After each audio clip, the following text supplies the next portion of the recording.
This is so beautiful. Temi really outdid herself today. Helen, my daughter, tell me somebody called you before today. Tell me you knew. Knew what, Auntie? I just arrived. What is wrong? Where is Temi? Look at the altar, Helen. Just look at the altar. Knew what, Auntie? I just arrived. What is wrong? Where is Temi? I wanted to call you. I swear before God I wanted to call you. I did not know how to say it, my daughter. She did not raise Temi out of obligation. She raised her out of love. Helen was 19 years old when their mother died. She had looked at her 7-year-old sister standing at the graveside in a borrowed black dress and made a decision that took less than 3 seconds and cost her the next 15 years of her life. She had taken Temi's hand and said, "You are coming with me."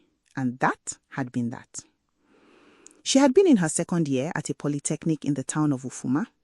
She went back to school with Temi, rented a bigger room, found a woman in the compound to watch her sister during lectures, and paid her from her own feeding money. She graduated thinner than she had ever been, with a certificate and a sister who could read and write and recite her multiplication tables without stopping. She found work as an administrative officer in a shipping company. Within 3 years, she had a proper flat with 2 bedrooms. Temi had her own room for the first time. She had stood in the doorway of it on the first night and cried. Helen had held her and said, "This is just the beginning." Daniel came into Helen's life in her 27th year. Quiet, dependable, the kind of man who showed up on time and meant what he said.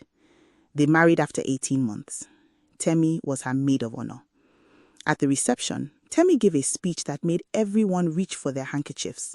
She said, "My sister did not just raise me, she chose me. Every single day she chose me." Helen had cried listening to those words. She had looked at her sister at that microphone and felt the fullness of a woman who has sacrificed for something and is now watching it stand on its own feet. She brought Temi into their marital home, gave her the spare room, paid her university fees for 4 years without missing a month, attended her graduation and took 17 photographs and sent them to everyone she knew. When Temi got a job in the city of Enugu, Helen drove 4 hours to deliver a mattress and curtains because her sister said the new apartment felt empty. She had stayed the weekend. They had cooked together and laughed until 2 in the morning. She had not noticed anything changing.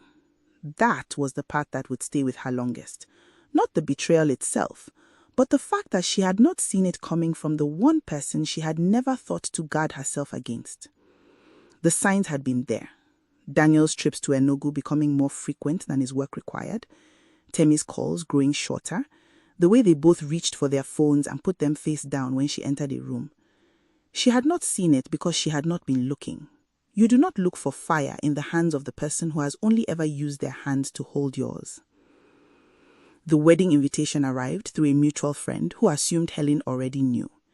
She had opened the digital card and stared at the names for a long time. Temi Adaora, Daniel Chukwu. She read it 3 times. Then she sat still for 40 minutes. Then she dressed, got into her car, and drove 2 hours because some part of her needed to stand in that hall and see it with her own eyes. The drive home was the longest drive of her life. She did not cry immediately. She drove in silence for 40 minutes, then pulled to the side of the road and sat with her hands on the steering wheel and let everything arrive at once. She cried for a long time on that roadside, for the 19-year-old girl who had taken a small hand at a graveside, for every meal she had skipped so Temi could eat, for the speech, "My sister chose me," every single day. She filed for divorce 6 weeks later, quietly. Her lawyer handled everything. She did not call Daniel. She did not call Temi. She had said everything she needed to say by walking out of that wedding hall and never going back. What she did next, she did for herself alone. She had always been organized. She took that and turned it toward the logistics coordination business she had been planning for 3 years and telling herself she would start when the time was right. She understood now the time was never going to feel right. She simply had to begin. She began from her dining table.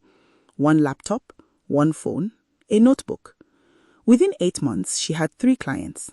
Within 18 months, she had registered the business and hired 2 people. Within 3 years, Helen Eze Logistics had a name in Ufuma that required no explanation. Daniel and Temi's marriage had not held.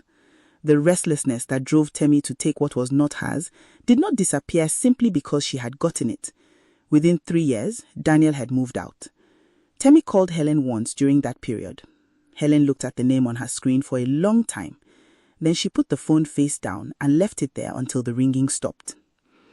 A man named Emeka came into her life in her 34th year, a civil engineer introduced through a business contact. He showed up.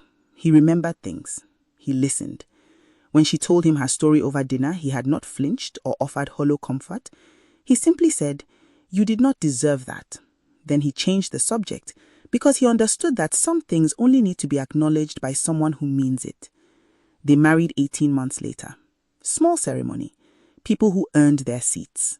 Helen wore ivory and wrote her own vows and read them in a voice that did not shake because she was not afraid of this. She had learned the difference between love that costs you everything and love that gives something back. At the reception, someone asked if she missed her sister. She thought for a moment. Then she said, "I miss the person I thought she was.